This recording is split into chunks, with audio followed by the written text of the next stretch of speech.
There's no way to win the game of business or the game of life by playing on defense. It's impossible. Like, think of a baseball game, for instance. I used this example earlier today, but if you were to just play in the outfield the entire time, you can keep other people from winning, but you yourself will never win unless you get up to bat.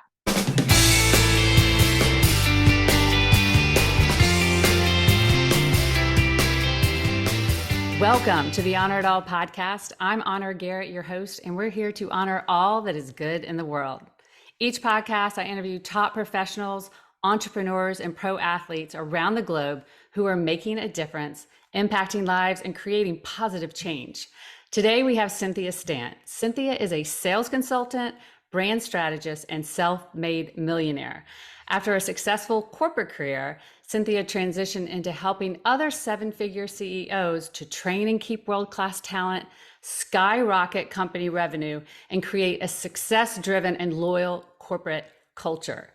Cynthia attributes much of her success to her studies in metaphysics and mastering the art of meditation. Cynthia's ultimate goal is to help every woman connect to her inner feminine beast. And what that means in her words is the highest version of you that has the power, strength, courage, and clarity to claim the life you desire and have it merge through here in the physical, your physical reality. Cynthia is also the host of the Inner Feminine Beast podcast, which covers topics such as business, universal laws, relationships, health, mindset, metaphysics, success, spirituality, all the things. I can't wait to dive in and learn about your journey, Cynthia. I'm so excited to have you here today. Welcome. How are you? I'm great. Thank you, Honor. It is an honor to be here. I've never heard that. No, thank you. Well, it's funny. We're actually both in Florida. So we're probably enjoying our Christmas with our palm trees, right? That's actually, I made one of those posts where it looks like I might have had a baby, where it's like hundreds and hundreds of light. You're like, where? I have a Christmas tree that's a palm tree that I decided to do. We're like, you know what? We're beachfront here in Florida these days. Like, let's do a palm tree Christmas tree, and it's quite the hit. But yeah, we're really soaking in Florida. Like, we love it. I think I saw a post on that. It was really cool. So tell me, how did you go from corporate executive to creating the inner feminine beast? And can you expand on what that is and what it means to you? Yeah, so I was fired to put it. No, I'll tell you that. So for me, I've always been in sales. I love sales. For me, it breaks my heart when I hear people say that they think sales is spammy, scammy, or sleazy. And for me, sales is sexy. Sales is spiritual. Sales to me is the start of my client's success. And it's all about serving and being a solution, a lot of S words. So instead of spammy, scammy, those S words are the ones I like to focus on. And so, at a really young age, I was able to have 13 interviews and become the youngest state manager in the world for the largest supplier for wine and spirits. And at a very young age, I got my head handed to me, and, I had a lot of tears, and I used to manage really big teams of, at the time, I think like 45 people, all of which have children my age. So I was responsible for forecasting, budgeting, really giving the tools and programs for my teams to be able to hit these numbers. And I was really proud, but within the 2 years that I was doing that, working for the supplier and distributor, my team ranked number one in the nation 2 years back to back. So I figured out how to really use sales to serve, to be solutions, to build relationships, and to drive a big team to do it. What's interesting is, being in the wine and spirits world, I was at a salary. And when people are most celebrating, it's nights, weekends, holidays. I was a mother at 23. And at the same time, I thought it was sexy in the beginning to go to Miami and then fly to New York, then head out to Kentucky. But eventually I realized, you know what, I have a little one and I'm not present with him. I'm teaching everybody how to make sales, yet I'm on a salary. And at the same time, like, I'm not going trick-or-treating with my kids. I'm not going on celebrating New Year's with anybody. Why? Because they're on the 31st of the month, and that's when you have to get numbers in. So I decided to demote myself. And everyone's like, are you crazy? I'm like, no, I can get commissions. See, I'm a woman who enjoys commissions because that means I'm not capped. And I know if anybody can do it, I can do it. And I ended up, becoming a salesperson and ranking number one in most portfolios in the wine and spirits world. So what's really cool when you're good at sales is that you build this pipeline of relationships, and eventually it's pretty easy to know where your next sale is coming in from. So I started working from home and just making phone calls and really working 2 hours a day. Wow. Oh, and that's what I was going to ask you. So here you've built this wildly successful business from home, and you're helping others do the same thing, but you have a husband and kids. I don't know about you, but even if I'm working from home, I have this tendency, my husband will say, once you go in, you are so narrow focused that even we get ignored sometimes. So how do you keep that balance even at home? Well, the thing is, it worked when I was a salesperson, and then eventually it evolved into now owning my own company. It's really just understanding wherever you put your focus is where your momentum goes. It's about time blocking. It's about having discipline. See, people think discipline is like this word of punishment, like, oh, discipline, boot camp, drop down, give me 20, right? Like, no, discipline to me is freedom. It's about having healthy boundaries, healthy standards, and it's about like choosing, how you want to do things the way you want to do, and like committing to it and really seeing it through. And so I really understand the process of time. When I was a salesperson, 2 o'clock in the morning, you had to take a phone call. There was times where we would work till 2 in the morning. My boss would call me at 6 in the morning, like, where's your next sale? Gun to your head. Like, what's your problem? Get going, produce more, do more, go, and that's all we cared about. Very patriarchal way of doing things. And I realized that, I can write the script that I want to, because I'm truly the CEO of my life, not just of my business. So I really understood I can rewrite the script and do things differently.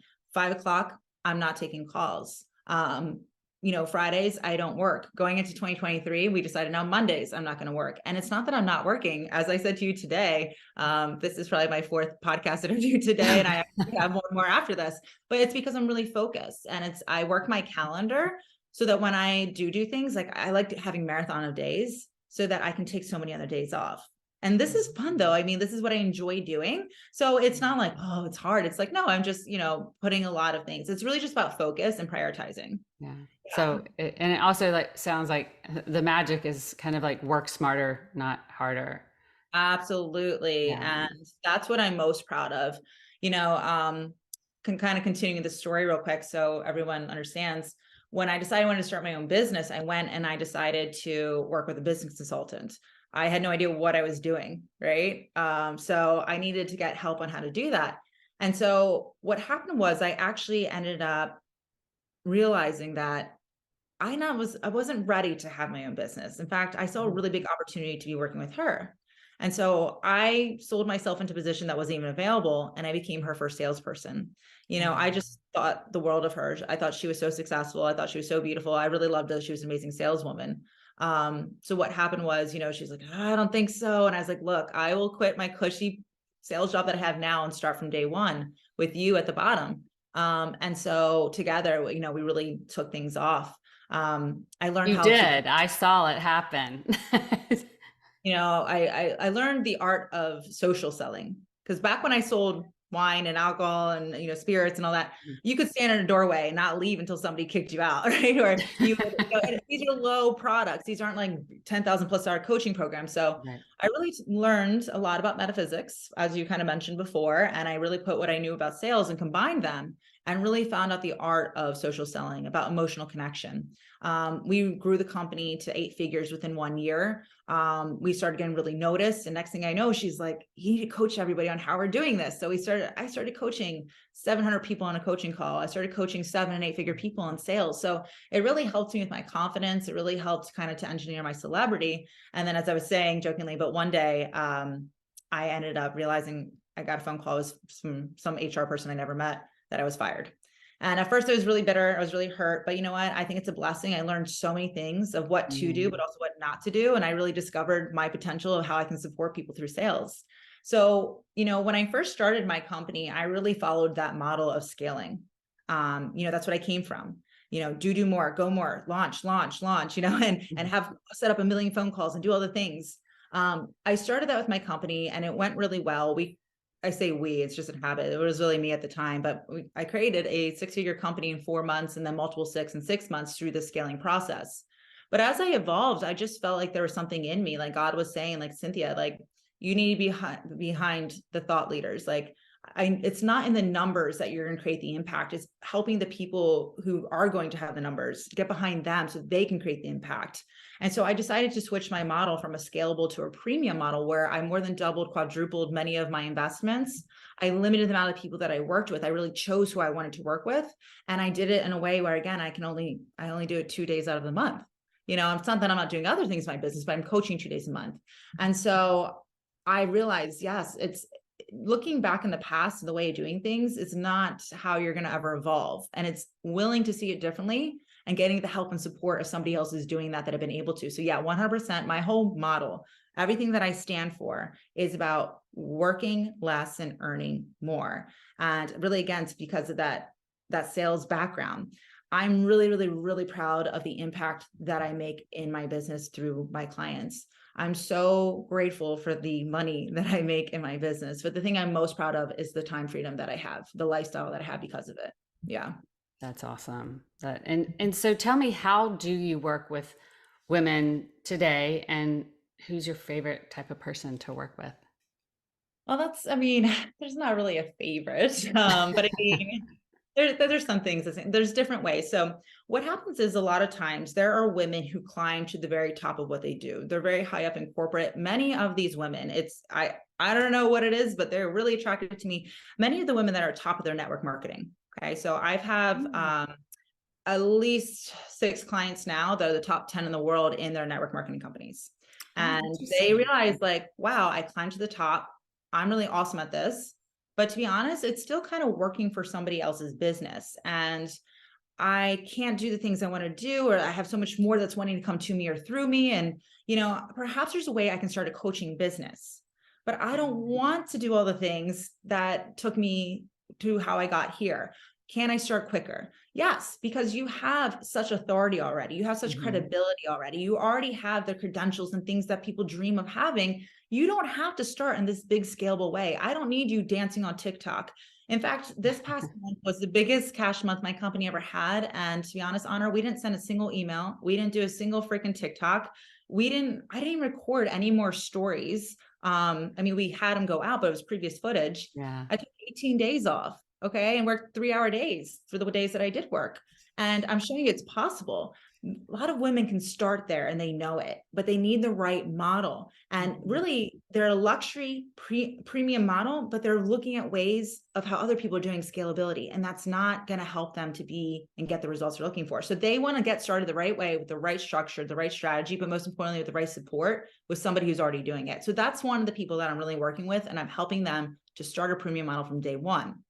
The second person is very much like me, where they started a company in the beginning and they had no testimonials, no programs, no clients, and really had to build some validation. They had to get some case studies. They had to get some reviews, some testimonials, so that they can eventually really have their energy behind, and also the validation of why they can charge the premium.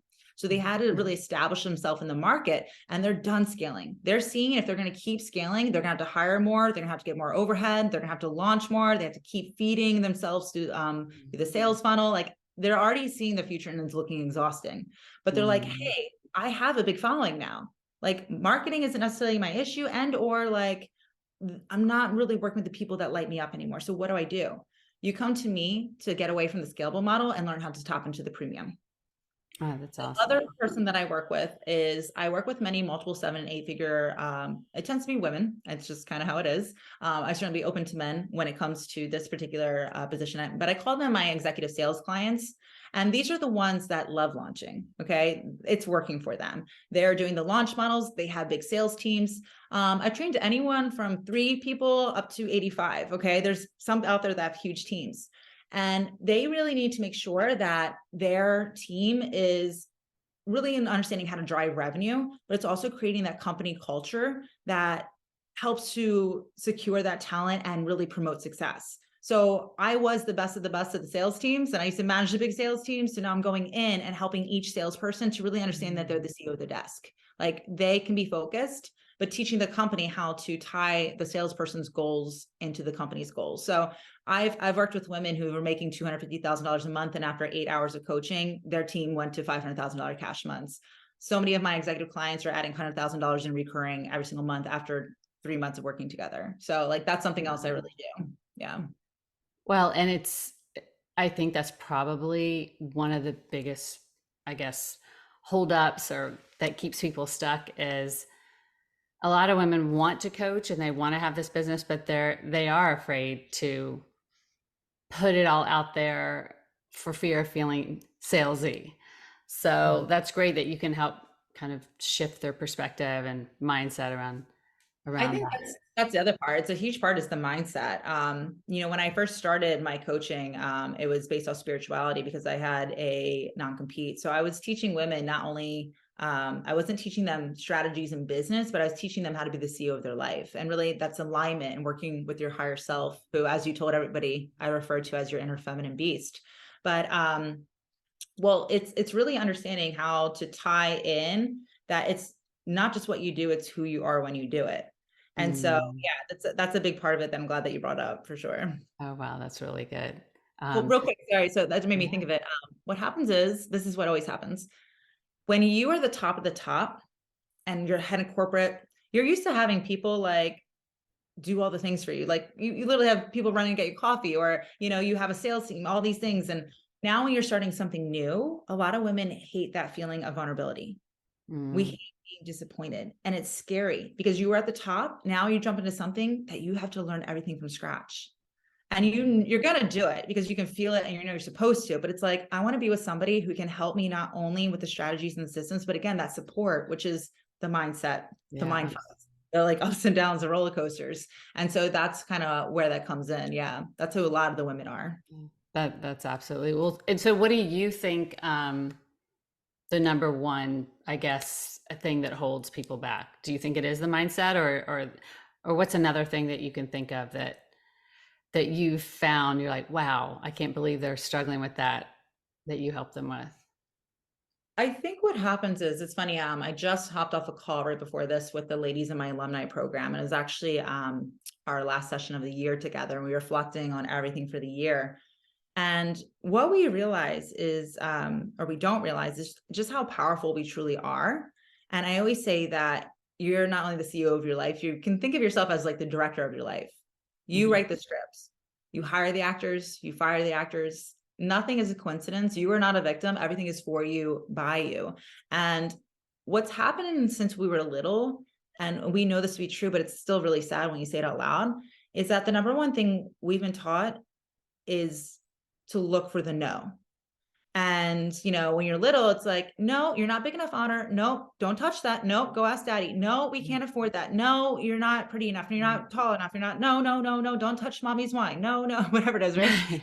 Like, you just get told no all the time. But when I have small children, as we were discussing, they're like, mom, mom, mom. They're so persistent, right? They're like the perfect little salespeople. They're like, can Timmy come over? Can Timmy come over? Can Timmy come over? And I'm like, oh, maybe. And for them, when they hear maybe, they're like, oh my God, mom said yes. Like, yes. And I know I said maybe, but maybe to them is like, but of course she's going to. They look for the yes. We've been conditioned though, after enough, to be told to say no. What happens is, I see how excited he is when I do say maybe. He thinks it's a yes. I can't say no to him now.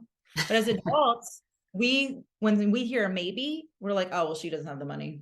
Oh, this isn't going to work out. What happens very often is we write the script based off what we know in the past, and we don't give ourselves permission to play with curiosity, play with imagination, be willing to write it differently.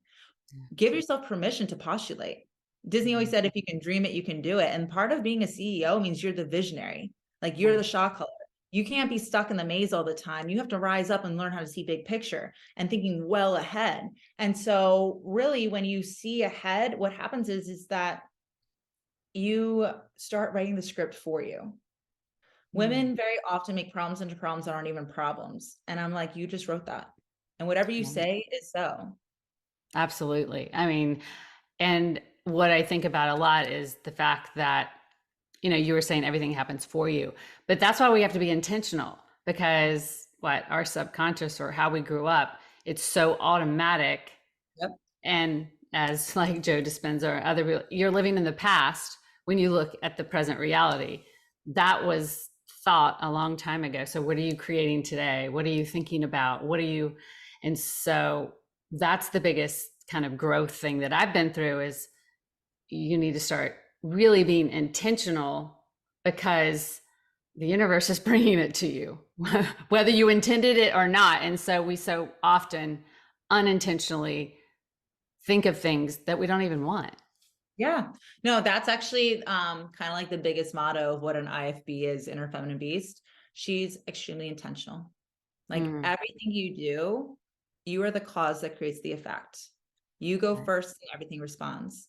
There's no way to win the game of business or the game of life by playing on defense. It's impossible. Like think of a baseball game, for instance. I used this example earlier today, but if you were to just play in the outfield the entire time, you can keep other people from winning, but you yourself will never win unless you get up to bat. So you can't wait for other people to make moves and you can't play on defense. You have to live a life of offense, which means you're going to strike out, which means you're going to slide and get bloody knees, which means you're going to make mistakes and failures. But your job is not to play defense, one, but two, to react when that happens. So that's what that's been like the biggest thing that ever helped me is when something happens, I don't react because I know it's not happening to me. Like I created it. I'm the cause that got that effect. So instead of like judging it and labeling it and reacting to it, your job is to observe it and like see it for what it is, and then take that information and decide what you're going to do with it. Right. Obviously, if you don't like it, do something different. Absolutely. Yeah. Well, and I'm sure there are people women in our audience right now that want to start a business or they already have a business, but they feel stuck or stagnant. What's one piece of advice you would offer to these women who are doubting themselves? I mean, here's the thing.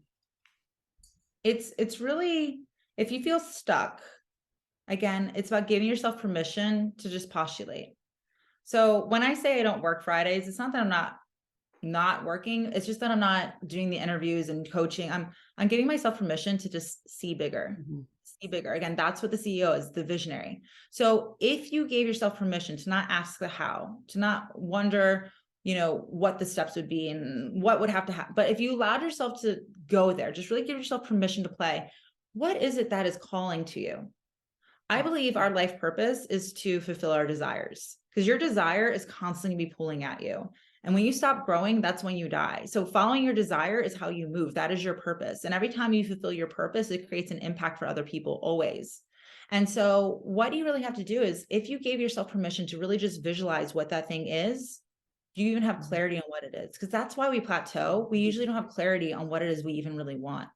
So when's the last time you really sat there without judging and labeling, but said, this feels damn good. That would be so cool. What if it all did work out this way? And once you see that, just so you know, if you see it in your mind, as Bob Proctor always says, you can hold it in your hand. Like you did not make that thing up. People always say, but Cynthia, I just imagined that. Well, but that's the energy that creates material. Yes. Right? When it comes to manifesting, you have to realize the physical is the very last form. That is the last phase of manifestation. Everything has to come from the spiritual realm down into the mental, then into the spiritual. So when something comes in your mind, you're supposed to actually get excited, because look, nothing's created, nothing's destroyed. You did not create that thought. You aligned with it. That it came into the mental, which means get excited, whoop it up, because you're actually in the second phase of manifestation. What happens though, you see something in your mind, you're like, oh my God, that feels good. That feels amazing. I should do that. But then that's when the doubt comes in. You're like, but how would that work? I'm not ready for that. I have to lose 10 pounds before I do that. I have to make a few sales before I can buy that thing, and like, that's where I always say, starve your doubt, feed your inner feminine beast. And look, nobody else can make you think the way that you think other than you. That's where the self-discipline, the self-integrity, self-accountability comes into play. That's where mindset work comes in. That's where having mentors who've already done it for you, or mentors like myself who hold you to the standard of what it is that you desire. When women come to me and they tell me what they want, we think about, who do you have to be to have that? Because that version of you already exists. How does she think? How does she feel? How does she act? Because that is how you're going to get that result. not if you try, if you dabble, because she's not trying or dabbling. She already has it. It's Right. owning it, claiming it. And so work with a mentor who sees that end result for you. And anytime that you're being out of alignment with acting like her, it's all like you're literally wasting your time and energy. You have to be her in order to get her results. So I always work with people where I share my dreams, that they hold me to that standard. And that's what I like to do for my clients too. Yeah. Well, and that's what I feel like everyone has it backwards. It's like, when I see it, I'll believe it. And I'm like, no, you can't get there from there. You have to like When I'm believe it. confident, I'll do the thing. I'm like, no, you do the thing. No, you have to do the thing to become confident. You have to believe it and then become it. And then it just, it can't help. If you know that, like you said, the laws of the universe, I mean, like attracts like. So you have to align, you have to put your tuner, your receiver on where it is you want to go. And so many of us sit back and we're like, I want to do this so bad. Why hasn't it come? Why hasn't it come? I'm like, it's like the radio analogy, because you want to be at the 105 rock station, but you're on the 99.5 country station. Like, if you want that, you gotta change. You gotta move. Yeah, I gotta change the frequency. Yeah, But it doesn't mean that it's not there. But here's the most It important exists. part. Exactly. Yeah. But if you want to be on the 105 rock station, you can't just get to it once. You have to maintain, tune in, tap in, and stay consistently at that frequency to receive the information that you desire at that station, which means you can't dabble, you can't try. You can't be like in and out and wish-washy with it. Yeah. You have to maintain the standard and stick with that frequency. It's the same thing. You're totally right.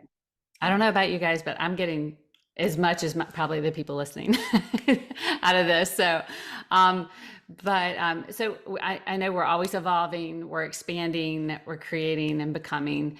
Is there anything on your horizon that you have energetically created that is on its way for you? I think what I'm most excited about is, for where I got to in my business, it's been amazing. I mean, I know not everybody can see me on camera, but I'm holding up my cell phone. This little box that I have right here has created magic and miracles in my life. And the best part is with no overhead. I have some of the most amazing clients. I have some of the most amazing colleagues. My best friends, and I really mean that, are women that I've only seen once or twice in real life because I've had the power of the internet to connect with people all over the world. But what I have decided to do is really create more intimacy in my life. And again, it's not hiding behind the camera and speaking to the masses. I really am so excited to connect with the thought leaders who are really ready to make big moves and to really have that support. And I've decided for this all upcoming year that I'm hosting in-person events. And I held one as a big party in October, and it was off the chains fun. We had multiple 8-figure women there. We had 7-figure women there. We had many of my VIP clients, women from the UK, Los Angeles, Canada, like all over the world came. And I threw like the biggest party, and really it was a celebration of where we were, where we're at, and what to look forward to.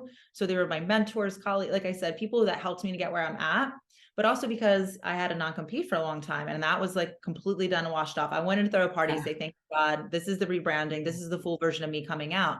The full version of me does not hide behind screens. The full version of me is hands-on, high-fiving, hugging, and in your business with you. So I'm just so excited for this new evolution of intimacy and not scaling in masses. It's really like, again, just working with people to see things differently and be hands-on with them. So we have so many different events scheduled for this upcoming year that that's what I'm really stoked about. I'm really excited for that. Okay. So all of your information I'm going to have in the notes, whether you're listening to this on a podcast or you're watching it on YouTube. But how do people work with you if they're interested? So for me, it's interesting, actually. It's not just a click and buy now. It's definitely reach out, let me know if you're interested, but it's really important to me that we have a two-way conversation. So I'm honored if you see the value of working with me, but I want to learn about you. The reason is because I truly mean this. I'm one of the weirdos out there, I suppose, but I stand by this. Like, I use the word guarantee because I guarantee my client success.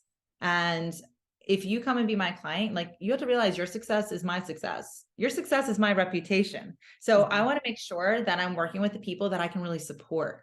Like you have the business model that I can really connect with, that we have that zing factor where we're in this, because I look at money as the energy commitment, right? Like when somebody pays money, that means to me, like they're committed to do this, but I'm also committed to supporting them on this journey. So definitely, reach out. You can review our pages and everything, but it's not just a click and buy. It's very much connect in my DMs. I'm always on Facebook. That's where I usually hang out, Cynthia Stant. I'll make sure to share the links with you.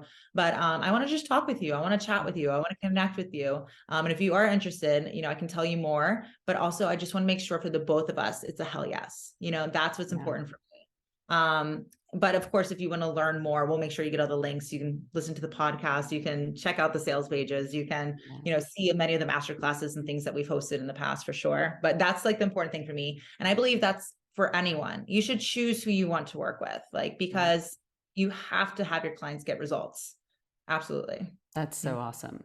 Well, so Cynthia, I love to end each podcast. I've learned so much today, and I love talking with you. You're so easy to talk with, and I can tell how wonderful you must be with your clients. So I'd love to end each podcast with the same question for every single guest I have. This podcast is called the Honor It All podcast. So what are you choosing to honor today? I choose to honor my inner feminine beast. It's, again, she is the version of me that has the clarity, the strength, the power to see it through. And, it's really interesting, but most people, they still don't believe me, but it wasn't long ago. It gets longer now, but I would say maybe 5-6 years ago, I was a woman who was just completely enabled. I was a woman who put the weight on my husband to do everything. I was the person who knew I was really smart, but just didn't feel like doing it. I had no clarity. I felt lost. I felt kind of depressed. Like I was overweight, unhappy, and just full of excuses. And I just am not at all who I am now. And it's really the fact that you hit a point where you just get so fed up. And I discovered her, my higher self, and just every day listening to her. You can ask all you want, you can pray all you want, but are you being quiet enough to hear the guidance? And just having that relationship with her, I just listen. And every day you make moves, and every day, you say, stop self-sabotaging and using words like try and dabbling, like just do it. And she just helps me to move and shift, and every day counts. Every day matters. And by listening to her guidance, I just said yes to every opportunity, and eventually it gets you to where you're at here. But the funny part is, I know she and I are still just getting started. Yeah. Like there's so much more coming to and through. But yeah, I honor that connection with my higher power, and I honor that connection with God, for sure. Well, that's beautiful. And I remember from the last time I talked with you, no more trying. We're going to do. No more trying. So what a perfect way to end a wonderful episode with the beautiful, fierce, and talented Cynthia Stant. Thank you so much for being here, Cynthia. Thank you so much for having me. This really was fun. And until next time, remember, we are not promised tomorrow. So be present today. It's a gift. Take time to honor it all.